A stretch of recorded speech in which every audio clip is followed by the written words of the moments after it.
Video में मैं आपको बताता हूँ कि दारू पीने के बाद वो ब्रेन में कितनी देर में पहुंचती है और यानी वो कितनी देर में असर दिखाना स्टार्ट करती है और दारू हमारे शरीर में कितने टाइम तक रहती है। तो जैसे मैं आपको पूरा समझाऊंगा इस बॉडी में कि दारू पियो तो वो कैसे ब्रेन तक जाती है। तो जैसे दारू बंदा पिएगा तो ओरल कैविटी में आएगी, यानी मुंह के अंदर आएगी। मुंह के अंदर से फिर वो जाएगी गले के अंदर, जिसको फेरेंक्स बोलते हैं। फेरेंक्स से फिर वो जाएगी ईसोफेगस में, इसको भोजन ट्रेकिया नली। बोलते हैं। फूड पाइप, फूड पाइप से फिर वो नीचे होती है, पेट में जाएगी। तो जैसे मैं आपको दिखाता हूँ, ये दोनों फेफड़े दिख रहे हैं, ये लंग्स हैं दोनों, है ना। ये राइट लंग हो गया, ये लेफ्ट लंग हो गया। इनको हटा देता हूँ जिससे आगे अंदर दिखे। ये आपको हार्ट दिख रहा है, हृदय दिख रहा है, इसको भी हटाया मैंने। तो आपको ये एक नली दिखेगी, ये वाली, इसको बोलते हैं ईसोफेगस। वो ईसोफेगस में आ जाती है दारू, गले से, मुंह से गले में, गले से फिर ईसोफेगस, ईसोफेगस से फिर वो पहुंचेगी पेट के अंदर। तो आप देख पा रहे हैं, ये होता है स्टमक, ये लिवर है। तो इस लिवर को हटा देता हूँ, राइट साइड में है ये।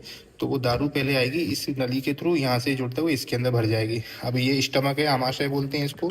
इसके अंदर से फिर वो दारू जाती है अंदर छोटी आंत में, ड्यूडेनम, जिसका छोटी आंत का पहला पार्ट है।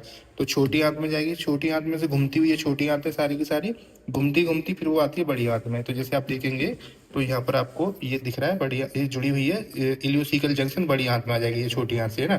अब फिर छोटी आंत से फिर वो सीधा सीधा धीरे धीरे आगे बढ़ता है। तो क्या होता है, ये आखिरी में सिगमोइड कोलन। तो क्या होता है, जो दारू होती है वो ये छोटी आंत और बड़ी आंत में यहाँ से निकल के खून के अंदर आ जाती है। तो जैसे आपने दारू पी तो ये जो आपको खून की नसें दिख रही है ना, ब्लू वाली दिख रही हैं, तो इन ब्लू वाली नसों के अंदर मेसेंट्रिक वेन और मेसेंट्रिक आर्टरी होती हैं, तो खून में आएगी पूरी।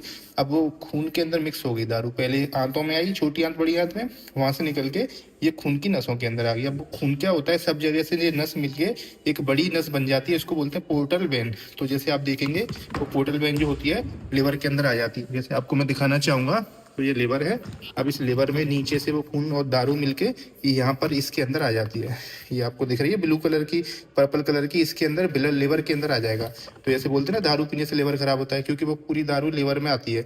अब वो लिवर से फिर इस वाली खून की नस से निकलेगी, प्रोसेस होके, इसको इनफा वेना कावा बोलते हैं, वहां से पहुंचेगी हार्ट के अंदर। जैसे हार्ट लगा है ना, ये हार्ट के अंदर आ जाती है। जैसे खून की नस आई है, तो ये वाली जो खून की नस है ना, ये हार्ट के अंदर आ गई दारू। अब हार्ट के अंदर से घूमती घूमती खून के साथ में रहती है, लंग्स के अंदर जाएगी, फिर लंग्स से लौट के आएगी।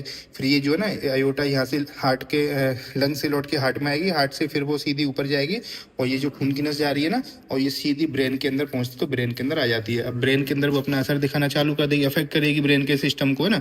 तो वो क्या है, उसकी वजह से नशा आने लगता है, क्योंकि जो कम्युनिकेशन होती है ब्रेन की, उसमें वो इंटरफेयर कर देती है, प्रोसेसिंग को इंटरफेयर कर देती है, इसकी वजह से नशा आता है। तो ये मुंह से पीने के बाद में ब्रेन तक आने में उसको 5 से 10 मिनट लग जाते हैं। 10 मिनट के बाद में वो अपना असर चालू कर देती है, और ये कम से कम बॉडी के अंदर 12 घंटे तक रहती है, यानी खून के अंदर 12 घंटे तक हुई। अब वो दारू निकलती कैसी है, वो निकलती है किडनी के थ्रू, किडनी के थ्रू बाहर निकल जाती है। ऐसी और वीडियो देखने के लिए चैनल को सब्सक्राइब जरूर करें, और अगर आपको इसमें कोई प्रॉब्लम है तो मुझे